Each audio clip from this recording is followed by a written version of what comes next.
open eyes, when the mind starts talking, you ask, who is asking this question? When you say, बहुत idle chatter हो रहा है, what do I do about it? That was addressed there. So whatever the idle chatter is, content doesn't matter. Yeah. Why did that happen and why did this not happen? Who wants what to happen? I want. Who am I? Then you go to the source of I. Find the I. Where is the I? Can you find it? Look for the I. There is no I. There's no. And then you will dissolve into that witness only. Only in Ramana's, it is not called the witness. Yeah, he calls it the source or the silence or the quietness behind. Because Ramana was 14 years old when all this happened to him. He didn't read all these scriptures and have words to attach to it. Okay, so his is very simple, like baby language. It goes into the source, the silence. Now you go there, just be there. Yeah, and every time a thought comes up, again recognize, what is this? Who's asking? I am asking. Who am I? Okay, again you go, I. Yes, so sometimes it's difficult for people to do who am I? So then I gave them, am I aware? Ask yourself the question, am I aware? And then you move directly to the awareness. Yes, so there are different ways just to do open-eyed meditation and reach that level. So it's perfect. What is happening to you is a natural progression. It happens. I'm in that silence or whatever you, I can't even say silence. I'm there. I know. Yeah.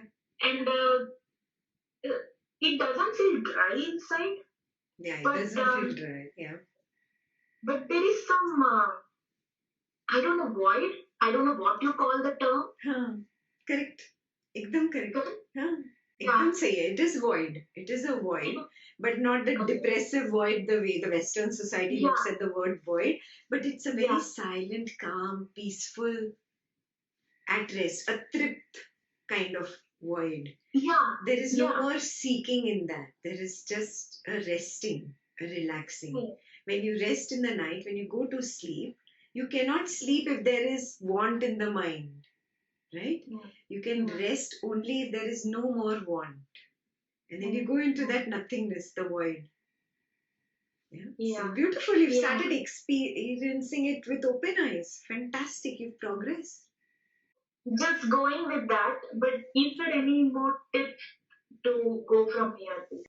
The void now sucks you in and you have to let it suck you in. Okay? People resist here because they don't like, oh my God, unknown territory. What is this void? Yeah. Then they try to talk to themselves, put on music, have interactions, put on TV, something to keep themselves away from the internal void because it's in silence, it's internal. And you're trying to pull yourself out from it. You don't know I'm doing that. I'm actually doing that. When I'm calm, like, as in, there's nothing to do. If there is no seva work or anything, I have to put TV or something on. And I'm not really watching the TV. It is just a way for my distraction. Yes. And I'm thinking like, why did I put the TV on? I don't know. It's like something, okay, do this, do that.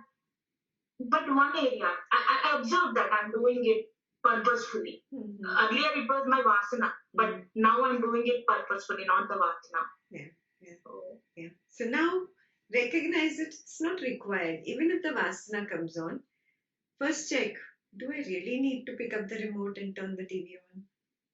And you'll see it'll go. Yeah. Wait for a window. Yeah? It's a very short window.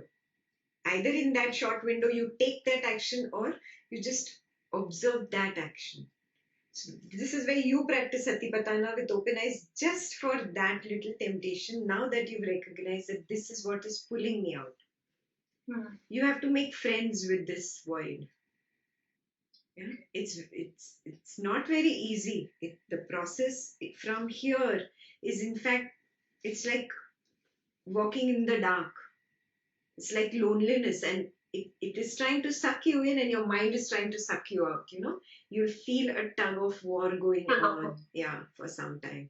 You just let it suck you in. Let it just be in that silence, in that awareness. It's awesome. And it's okay if certain habit patterns come up. Their intention is to pull you out. So anger will come to pull you out, or whatever, a raga for something, I don't know, whatever will come to pull you out. You don't pull out of it. You become so comfortable with the void that slowly you will recognize this void is like an ocean, and I can allow thoughts to come in and leave without reacting to the thoughts.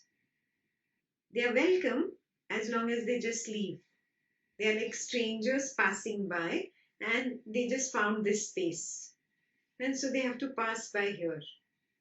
Yes, and then you let them leave. So thoughts, even anger can come in that, even hatred can come. I don't associate with the hatred, I am this void. Yeah, when I grow roots in the void, then the hatred cannot pull me out. No, I will not pounce in and start drama. Just watch it. Okay, hatred arose. It was there for a little while. There was a burning feeling and some sensation, and I didn't throw any fuel into the fire. It went away. This is now the true practice of where Satipatthana will help you with open eyes. Now, no more closed eyes after this. Advaita says, just allow everything and let the witnessing consciousness suck it in. This is where you just use your Satipatthana. Yeah? Just observing it come and go.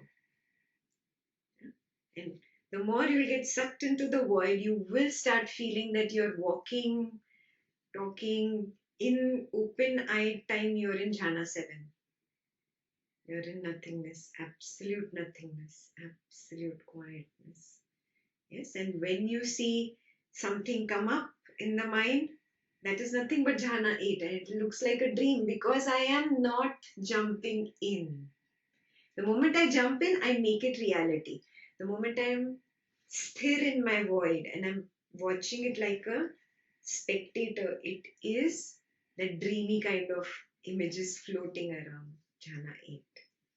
And they cease. A point will come where you will hit cessation, where there is nothing. Nothing perturbs you. Even if a person comes into your space, that person does not cause a flutter. Yeah, I started observing that already. Like right now also, when I'm talking to you, the words or the sound is just coming, but I'm not there. Like Beautiful. I'm yeah. Yes. Now stay with this all the time, all the time, all the time. Don't let the mind fool you that you're imagining something. It comes up with all its stories, theories. Mm.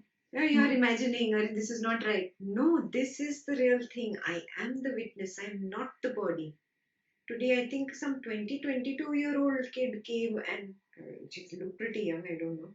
And she's like, I actually felt after the Advaita session that I am not this body, that I'm looking at somebody else's hands. It's like, beautiful. This is not a theory by the mind.